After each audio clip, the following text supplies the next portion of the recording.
Oh, actually ang ganda nga, ang ganda nga nung content ni ni Banat Bay patungkol diyan eh. Gusto ko lang na na pasadahan natin ng konti para makita nyo yung pagkaka-connect noong idea natin at yung idea ni Banat. To, pakinggan nyo.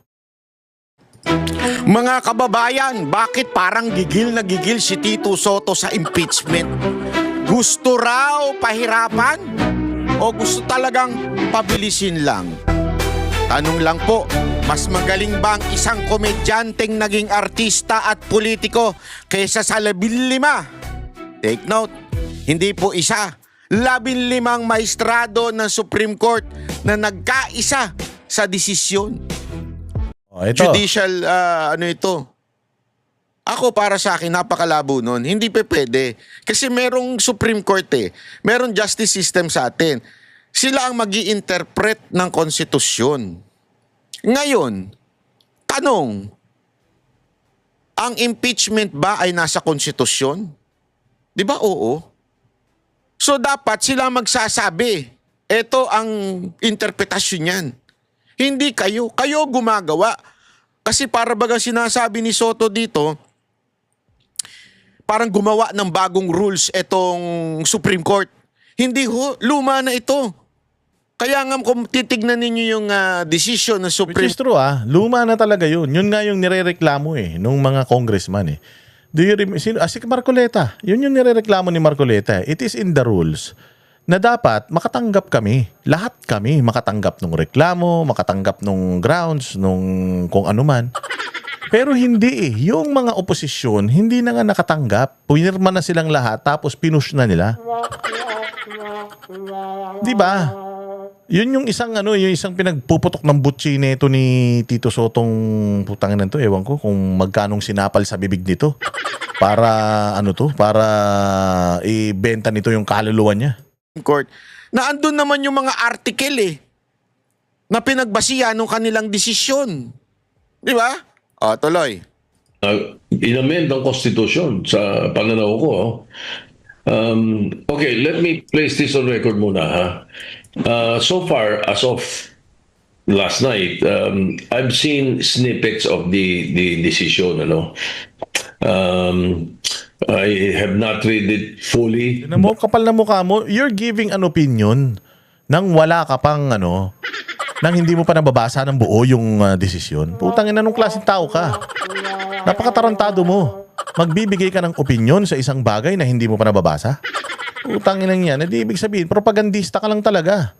Wala kang pakialam sa kung ano yung napakagandang komposisyon na ginawa ng Supreme Court na desisyon. Ang nakafocus ka lang doon sa hindi na matutuloy yung impeachment. Anak ng tinapay ka, Tito Sotto. Sana bago ka magbigay ng opinion, hindi ko pa kasi nababasa Pag nabasa ko na, saka ako magbibigay ng opinion ko. Pero yung snippets, putsang inang yan, konti pa lang nakikita mo, tapos nagre-react ka na. Bobo ka.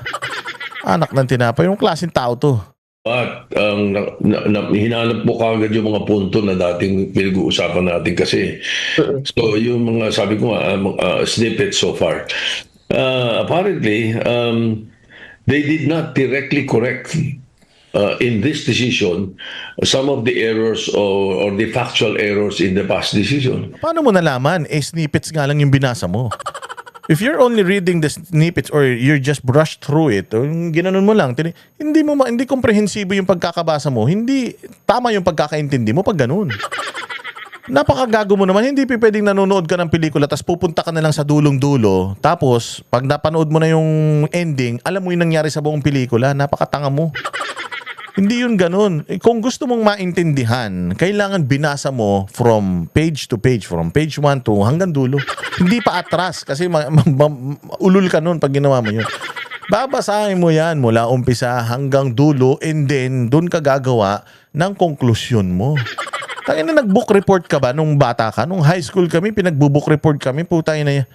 Yun nga, nakakabwisit kasi nga babasahin mo yung buong libro. Tapos, gagawa ka ng buod nung pagkakaintindi mo sa ano yung libro binasa mo. Gagawa ka ng report, yung book report kung tawagin yun. Putang ina, inis na inis ako pag ganyan. Ikaw, senador ka na. Desisyon ito ng Korte Suprema. Tiningnan mo lang yung mga gusto mong makita tapos magdidesisyon ka na? Basahin mo mula umpisa. Bakit sila nag-come up doon sa sa solusyon na ganun? Dapat yun yung alam mo, hindi yung putang ina mamimili ka lang kung ano yung gusto mong basahin doon tapos magbibigay ka na ng opinion. Anak ng putya, ganyan ba sa One Ball University? Ganyan ba sa eskwelahan ninyo talaga? Puro shortcut? Hindi nila binanggit dito o hindi nila kinorek. So, it stands therefore. Yung mga factual errors na yun. No? And then, yun nga, binago Binago nila yung, parang nilang binago yung mode ng pag-i-impeach. Mas mahirap, humirap na ngayon. Dati nga madali sapagkat yan talaga nilagay sa konstitusyon niya ng mga gumawa ng konstitusyon, lalo na yung option 3 na sinatawag nilang option 2 na 1/3 signatures lang, forward na kagad. Hindi ba dati nga prayer lang, finorward na di ba? Sapagkat meron ng 1/3 na nakapirme. Because kaya nilagayan para sa isang opisyal, impeachable officer na hindi ginagawa ang trabaho niya o merong maling ginagawa sa trabaho niya o nakakaperwisyo sa bansa, nakakaperwisyo sa ginagawa niya para sa tao, ay pwede. Ganito pa rin kaya ang tono ni Soto kung kay BBM na?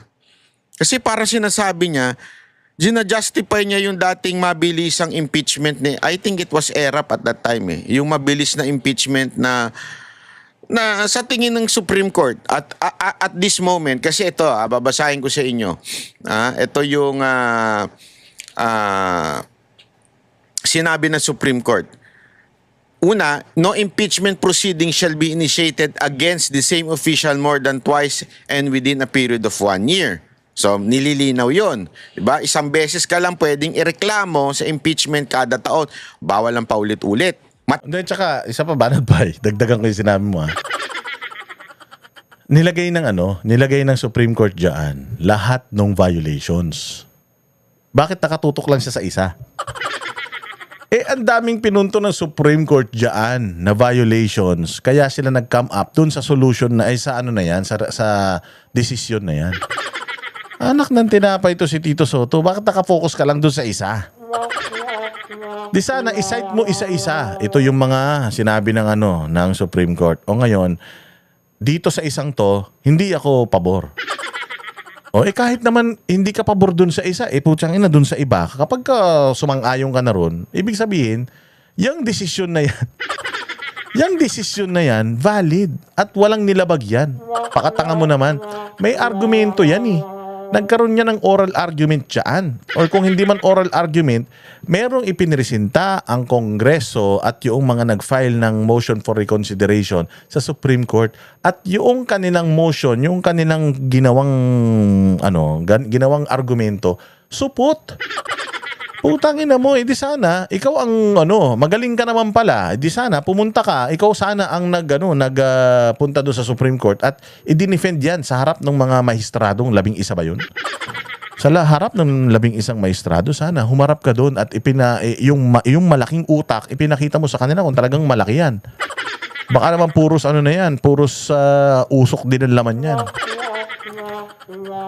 Walang hiya. So yun mga bossing. Anak ng tinapay, pinagtatalunan pa ba to? Sige, basahin mo, Banat. Tagal na yan. Pangalawa, nagsisimula ang kahit hindi pa na-refer, basta na-file na at hindi ginalaw ng tamang oras, pwede na rin ituring na nagsimula na. Kasi ang problema dito, bakit ganon? Kasi nga ang nangyayari, pinipending. Katulad ng ginawa nito nakaraan, di ba?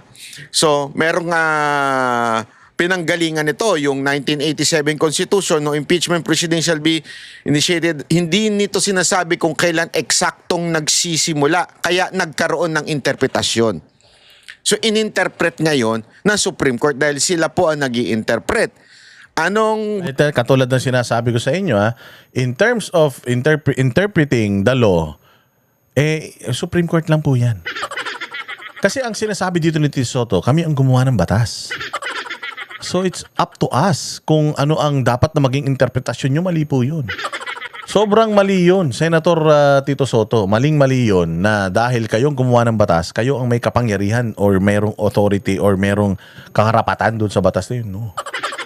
It's always the Supreme Court who's going to tell you if this is how you do it. Oo, yung Korte Suprema mag-interpret ng batas.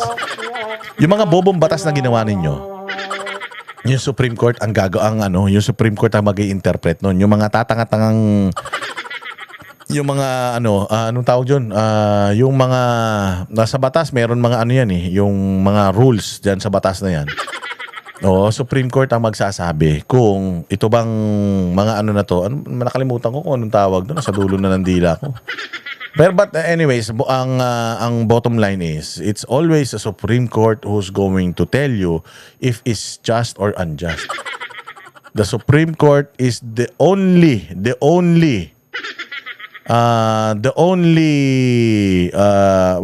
ang merong responsibility para i-interpret ang batas. Not anyone, hindi abogado, hindi congressman, hindi senador.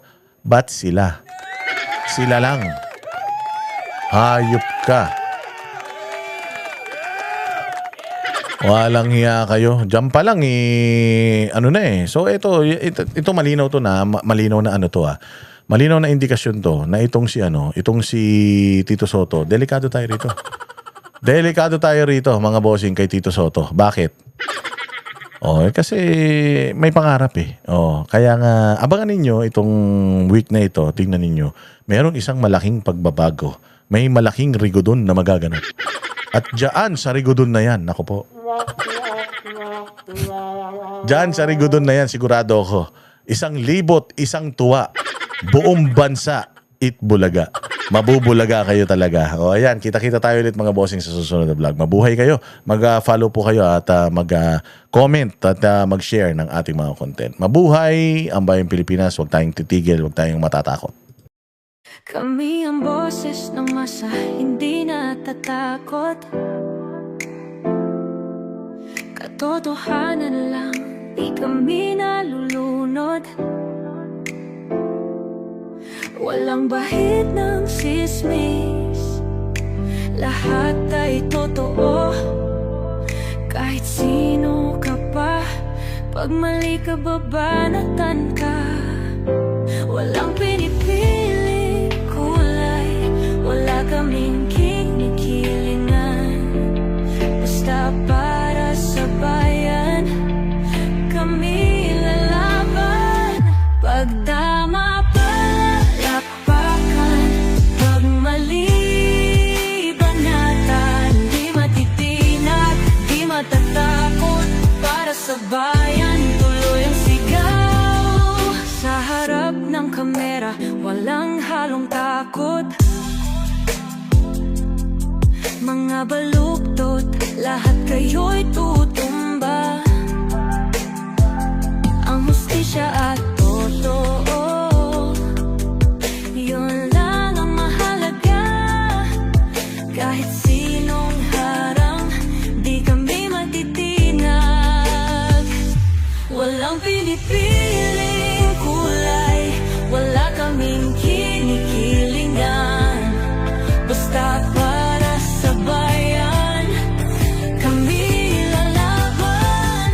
Pagtama palapakan, pag mali banatan. Di matitinag, di matatakot, para sa bayan tuloy ang sigaw. Kung nasa tama ka, ikaw ay aming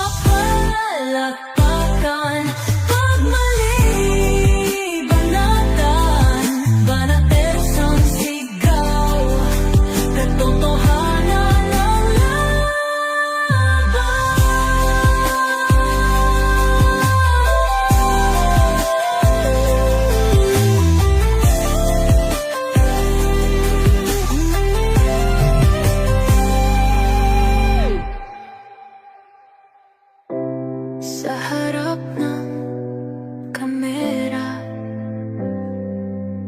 Wala